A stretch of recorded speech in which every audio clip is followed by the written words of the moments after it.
18 जून 2023 5 लोगों से भरी टाइटन नामी सबमर्सिबल को अटलांटिक ओशन की गहराइयों में टाइटैनिक का मलबा देखने के लिए उतारा जाता है। उसके कुछ ही समय बाद टाइटैनिक के मलबे से 200 मीटर की दूरी पर एक ऐसी घटना घटी जिसके कारण उन 5 लोगों को अपनी जान से हाथ धोना पड़ा। और फिर टाइटैनिक की तरह टाइटन भी एक रहस्य बनकर रह गया। हेलो दोस्तों, नॉलेज सिप की एक और शानदार वीडियो में आपका स्वागत है। आज से तकरीबन 111 साल पहले 15 अप्रैल 1912 को उस वक्त का सबसे बड़ा समंदरी जहाज़ टाइटैनिक एक आइसबर्ग से टकरा के डूब गया और उसका मलबा आज भी न्यू फाउंडलैंड से तकरीबन 500 किलोमीटर दूर अटलांटिक ओशन के 3800 मीटर की गहराइयों में मौजूद है। और इसी मलबे को दिखाने के लिए ओशन गेट नामी कंपनी के सीईओ स्टॉकटन रश ने टाइटन नामी सबमर्सिबल बनाई, जिसके ज़रिए लोगों को एज अ टूरिस्ट समंदर की गहराइयों में ले जाया जाता है और टाइटैनिक का मलबा दिखाया जाता है। ये सफ़र काफ़ी महंगा है, जिसकी कीमत 2 करोड़ से भी ज़्यादा है। सैटरडे 17 जून 2023 को ऐसे ही एक सफ़र की शुरुआत टाइटैनिक के मलबे से 700 किलोमीटर दूर कनाडा के सेंट जॉन पोर्ट से शुरू हुई और अगले ही दिन 18 जून की सुबह 8 बजे टाइटन सबमर्सिबल को पानी में उतारा जाना था।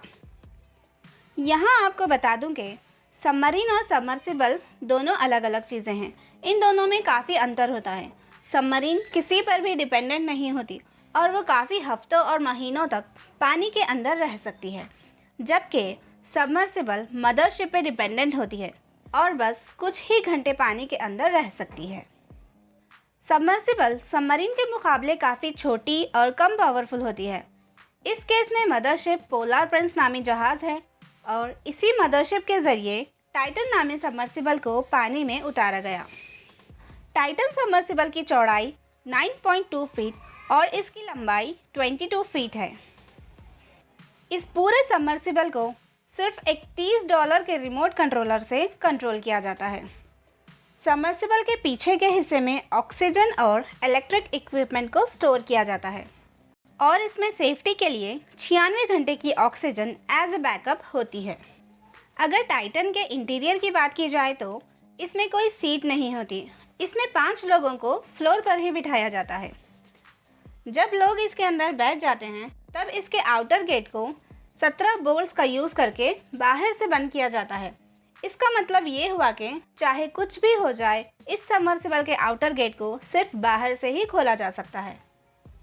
ट्रिप स्टार्ट करने से पहले इन लोगों से लायबिलिटी पेपर पर साइन ली जाती है, जिसमें साफ साफ लिखा होता है कि ये एक एक्सपेरिमेंटल सब है और जान भी जा सकती है।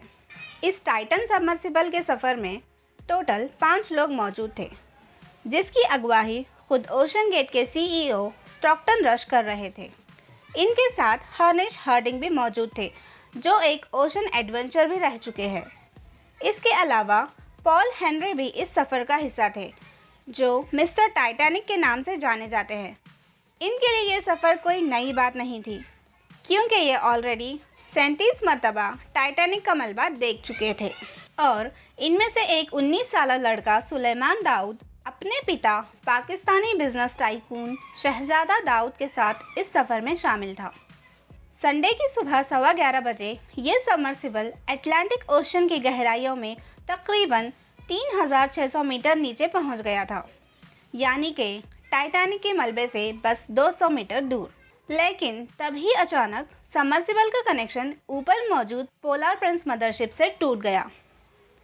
मदरशिप के लोगों के लिए इस कनेक्शन का टूटना कोई नई बात नहीं थी, क्योंकि ऐसा पहले भी हो चुका था।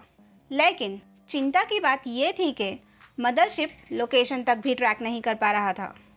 दरअसल सबमर्सिबल में एक इंडिपेंडेंट ट्रांसपॉन्डर मौजूद होता है, जिसकी मदद से मदरशिप को टाइटन सबमर्सिबल का पता चलता है।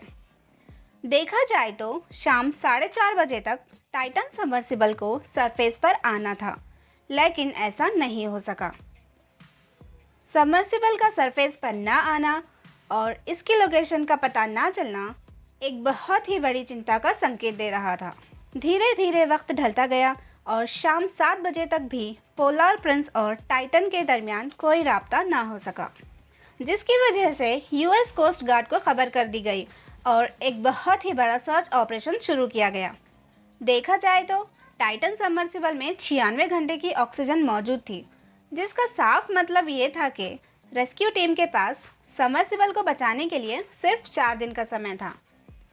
इसलिए यूएस और कैनेडियन कोस्ट गार्ड के ऑफिसर्स टाइटन को ढूंढने में लग गए। जेम्स कैमरॉन, जो टाइटैनिक और अवतार मूवी के डायरेक्टर है, उनका मानना ये था कि मदरशिप से कम्युनिकेशन टूटना एक आम बात है, लेकिन एक साथ कम्युनिकेशन और ट्रांसपोंडर का लॉस होना इस बात की तरफ इशारा करता है कि टाइटैनिक सबमर्सिबल में इम्प्लोजन हुआ है। इम्प्लोजन असल में एक्सप्लोजन का जस्ट अपोजिट होता है। एक्सप्लोजन में फोर्स आउटवर्ड जाती है, जैसे कि बॉम्ब का फटना, लेकिन इम्प्लोजन में फोर्स इनवर्ड जाती है। एक्सपर्ट्स का मानना ये है कि टाइटन सबमर्सिबल का इम्प्लोजन 1 मिलीसेकंड से भी कम समय में हुआ होगा। खैर, जेम्स कैमरॉन ने जो बताया था, आखिर में वही सच निकला।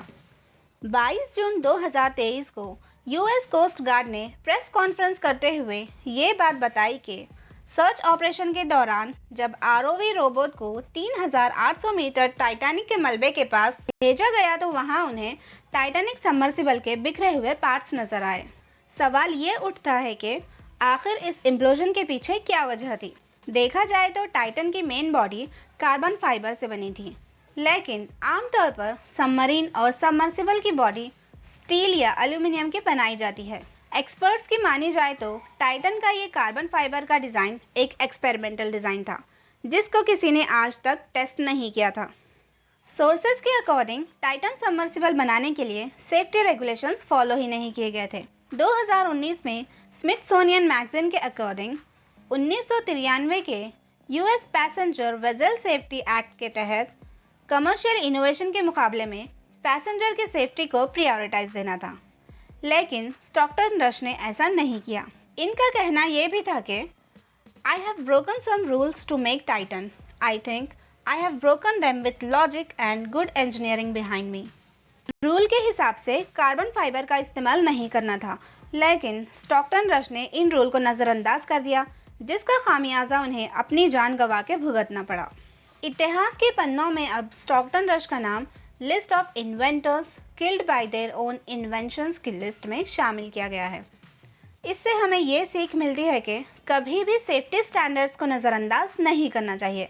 इसी तरह और इन्फॉर्मेटिव वीडियोस देखने के लिए मेरे चैनल को सब्सक्राइब कीजिए और इस वीडियो को लाइक और शेयर ज़रूर कीजिए। धन्यवाद।